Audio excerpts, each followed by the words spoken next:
ना छोटा गांव था और ना ही शहर था। ऐसे उस गांव का नाम हरिपुर था। हरिनाथ मेहता और नारायण मिश्रा ये दोनों अपने बाप दादाओं के जमाने से चलती आ रही वो दो मिठाई की दुकानों के मालिक थे। दोनों की भी बड़ी दुकानें थी। वो दोनों दुकानें उस गांव के बीच में रहने वाले नाले की इधर साइड और एक उधर साइड रहती है। दोनों के बीच में 300 मीटर का छोटा सा ब्रिज था। हरिनाथ मेहता की मिठाई की दुकान समोसे के लिए बहुत ज्यादा फेमस थी। हरिनारायण की मिठाई की दुकान में कचौरी का स्वाद बहुत ही जबरदस्त रहता करके उसको नाम मिला था। उस तरह हरिनाथ और हरिनारायण के बीच में उनके काम के विषय में कोई भी स्पर्धा नहीं थी, पर राजकीय तौर पर एक दूसरे से बिल्कुल नहीं बनती थी। बड़े विचित्र की बात थी कि दोनों एक ही पार्टी में रहने के बावजूद उस पार्टी में अपने वर्चस्व को लेकर हमेशा झगड़ा करते रहते हैं। राजधानी में उस राजकीय पार्टी के चीफ ईश्वर कृष्णा अपने पार्टी के सदस्य से बात करते हुए, सभी नियोजक वर्ग को देखते हुए जाकर मीटिंग रखते हुए, अपने पार्टी के आदेश के बारे में बताते हुए, लोगों को आकर्षित करते हुए, ये हरिपुर का क्या करे कुछ समझ में नहीं आ रहा है। ये हरिनाथ और हरिनारायण ने गांव में लोगों को आधे आधे अपने तरफ खींच कर रखा है। एक सभ्य व्यक्ति, हाँ सर, ऊपर से 4 महीने में आने वाले इलेक्शन में अपने पार्टी को टिकट चाहिए करके जीत कर रहे हैं करके बताता है। तो ईश्वर कृष्ण, यही तो लफड़ा है। इस नियोजक वर्ग में किसी को टिकट दिए तो झगड़ा होगा, क्या करना है समझ में नहीं आ रहा है करके कहता है। आने वाले रविवार को मीटिंग ब्रिज के उधर साइड और इधर साइड रखना पड़ेगा। दोनों को कितना भी समझाकर मिलाना चाहता हूँ, कोशिश कर रहा हूँ, तो भी नहीं हो रहा है। दोनों भी बहुत जिद्दी है। फिर भी देखता हूँ इस बार होने वाले इस मीटिंग में लोगों का वजन किस तरफ है पता चलेगा करके सोच रहा हूँ, ऐसा कहता है। हरिनाथ मेहता की पत्नी दुर्गेश नंदनी अपने पति से, अरे सुनो जी, पिछले बार इलेक्शन में आपको टिकट देते बोलकर नहीं दिए और वैसे ही हरिनारायण को भी नहीं दिए, पर मेरा शक है कि तुम दोनों में से किसी को टिकट दिए तो एक दूसरे को गुस्सा आएगा। ऐसे शक करते हुए पार्टी के नायक ईश्वर कृष्ण अभी तक कोई डिसीजन नहीं ले रहे हैं, इसलिए इस बार आपके बजाय मैं खड़ी हो जाऊंगी जी। मुझे टिकट दिए तो महिलाओं के पूरे वोट मुझे ही मिलेंगे और आप जीत जाएंगे, ऐसा कहती है। हरिनाथ उसकी पत्नी की तरफ गुस्से से देखकर, वैसे कोई आशाएं मत रखना कहकर चला गया।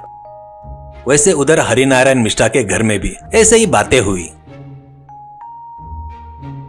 ईश्वर कृष्ण उसी दिन आने वाला था। इसके साथ साथ गांव के लोग बड़े टेंशन में थे कि टिकट किसको मिलेगा बोलकर। उस दिन सुबह ही हरिनाथ को एक आइडिया आकर वो बावर्ची को बुलाकर 5000 समोसे ब्रिज के ऊपर डलवाकर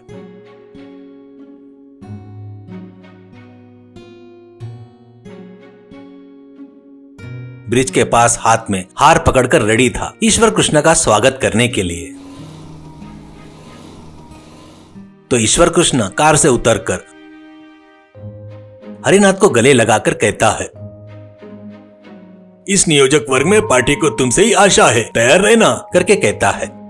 हरिनाथ खुशी से फूला नहीं समाता। आपके लिए रेड कारपेट डलवाता सोचा, पर उससे भी कीमती समोसा कारपेट बिछाया है सर, ऐसा कहता है। Ishwar Krishna, oh nice of you कहकर खंधे पर हाथ थपथपाकर कार में चढ़कर समोसे के ऊपर ब्रिज पार करके ब्रिज के उधर साइड मीटिंग के लिए जाता है। हरिनाथ उसको टिकट मिली करके खुशी से घर चला गया।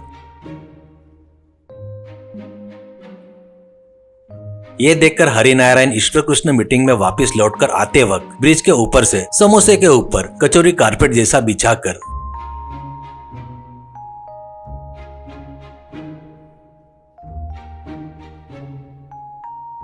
हार पकड़कर ईश्वर कृष्ण की राह देख रहा था। कुछ देर में ईश्वर कृष्ण आकर कार से उतरकर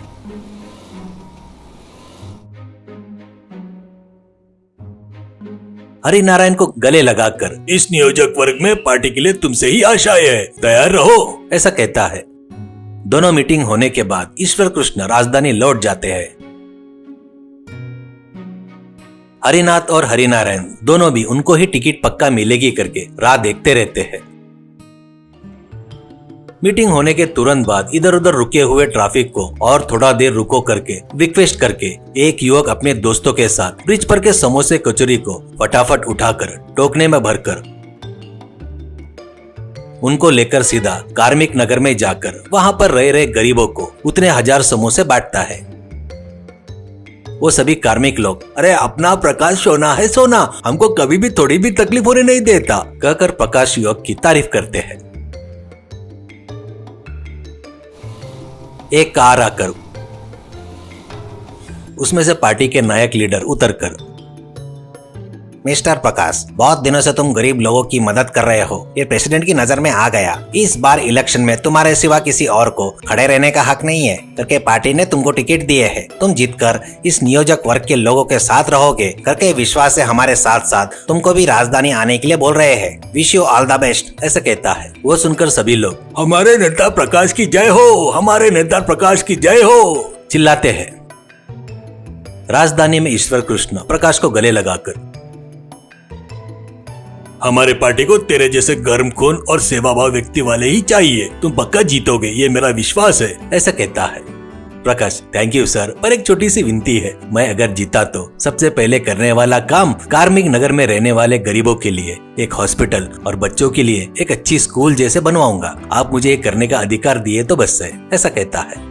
ईश्वर कृष्ण, ये देने वाला मैं कौन हूँ? अपनी पार्टी अधिकारी में आते ही तुम कार्मिक मंत्री बन जाओगे, तब गरीब लोगों को क्या क्या सहूलियतें दिलाओगे ये तुम्हारी मर्जी है, ऐसा कहता है। तो प्रकाश, आप बहुत अच्छे हो सर, कहते हुए ईश्वर कृष्ण के पैर छूता है।